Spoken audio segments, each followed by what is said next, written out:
আসসালামু আলাইকুম বন্ধুরা, সবাই কেমন আছেন? আবার আপনাদের সামনে নিয়ে আসলাম খুবই মজাদার সেই স্বাদের একদম দেশি আলু ভাজি। বন্ধুরা, এই ভাজিটা এত স্বাদ কি বলবো। এখন আমি দিয়ে দিব তেলের মধ্যে কাঁচামরিচ, পেঁয়াজ, কাটা ইলিশ দিয়ে ছোটো ছোটো আলু ভাজি করে। বন্ধুরা, এটা হলো আমাদের গ্রামের একদম দেশি আলু। এই আলুটা বন্ধুরা ভাজি করলে এত মজা কি বলবো। এই ভাজিটা সব কিছুর খাওয়ার সাথে চলে। ধরেন, মনে করেন যে আলু ভাজিটা রুটি অথবা পরোটা, ভাত সব কিছুর সাথে খাওয়া যায়। ভাজিটা খুবই মজার একটা ভাজি। এখন আমি পেঁয়াজটা ভাজা হয়ে গেছে, এখন এই যে আলুটা দিয়ে দিব। দেশি আলু সুন্দর করে কুচি কুচি কুচি কেটে নিয়েছি। এটা ছোটো ছোটো আলু, এটা খেতে বেশি টেস্ট হয়। বন্ধুরা, আমি আলুটা দিয়ে সুন্দর করে নেড়ে চেড়ে নেব যেন নিচে লেগে না যায়। আলু ভাজিটা একটু সময় করে নিয়ে ভাজতে হয়, না হলে কাঁচা থাকে অথবা পুড়ে যায়। হলুদের গুঁড়াটা দিয়ে আমি আবারও ভালো করে সুন্দর করে নেড়ে চেড়ে নেব।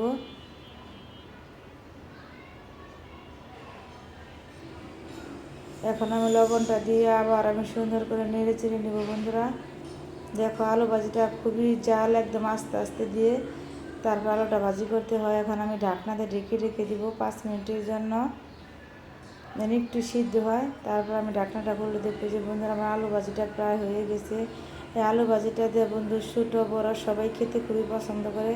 এই ভাজিটা দিয়ে ভাত খেতে অথবা রুটি খেতে সব কিছুর সাথে খুবই মজা, সব কিছু সাথে খাওয়া যায়। আমার বাসার সবাই খুব পছন্দ করে এই আলু ভাজিটা। দেখো বন্ধুরা, আলু ভাজিটা কত সুন্দর কালার হয়েছে, খেতেও খুবই মজা।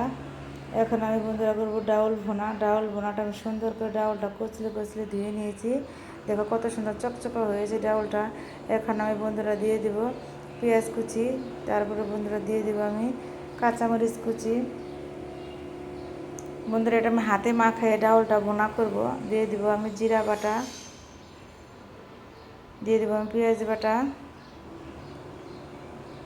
দিয়ে দেবো আমি বন্ধুরা আদা রসুনের পেস্ট একটু কম করে দিয়েছি। দিয়ে দেবো হলুদের গুঁড়া, একটু মরিচের গুঁড়া দিয়ে দেব। দিয়ে সুন্দর করে আমি মাখিয়ে নেব, একদম সুন্দর করে। যত মাখানি ভালো হবে ডাউল ভুনাটা খেতে তত বেশি টেস্ট হবে। বন্ধুরা, দিয়ে দেবো তেল, সয়াবিন তেলটা দিয়ে আবার আমি সুন্দর করে ভালো করে মাখিয়ে নিয়ে দিয়ে দেবো বন্ধুরা আমি পরিমাণ মতো পানিটা দিয়ে আমি আবার হাত দিয়ে একটু নেড়ে চেড়ে দিব। দিয়ে এখন আমি বন্ধুরা চুলায় বসিয়ে দিব। চুলায় বসিয়ে দিয়ে আমি 10 মিনিটের জন্য ঢাকনাতে ঢেকে রেখে দেবো। দেখো বন্ধুরা, যে ডাউল ভুনাটা হয়ে গেছে। এই ভুনাটা বন্ধুরা সব কিছুর সাথে খাওয়া চলে, রুটি পরোটা ভাত। এটা তো সবাই খুব পছন্দ করে, ছোটো বড়। আমার বাসার সবাই এরকম ভুনা ডাউল হলে একদম আঙুল চেটে পুটে ভাত খাবে সবাই। এরকম করে মানে ডাউল ভুনা করলে সবাই খুব চেটে পুটে ভাত খাবে। টমেটো কুচিটা দিয়ে দিব। আপনারা বাসায় এভাবে রান্না করে খেয়ে দেখবেন, সবাই চেটে পুটে ভাত খাবে। কী যে মজা বন্ধুরা। এখন আমি যে তেলের মধ্যে দিয়ে দিয়েছি জিরা, কাঁচামরিচ, পেঁয়াজ কুচি দিয়ে দিছি বন্ধুরা, রসুন কুচি দিয়ে দিছি, শুকনো লঙ্কা দিয়ে সুন্দর করে একটু দারচিনি, একটু তেজপাতা দিয়ে দিছি।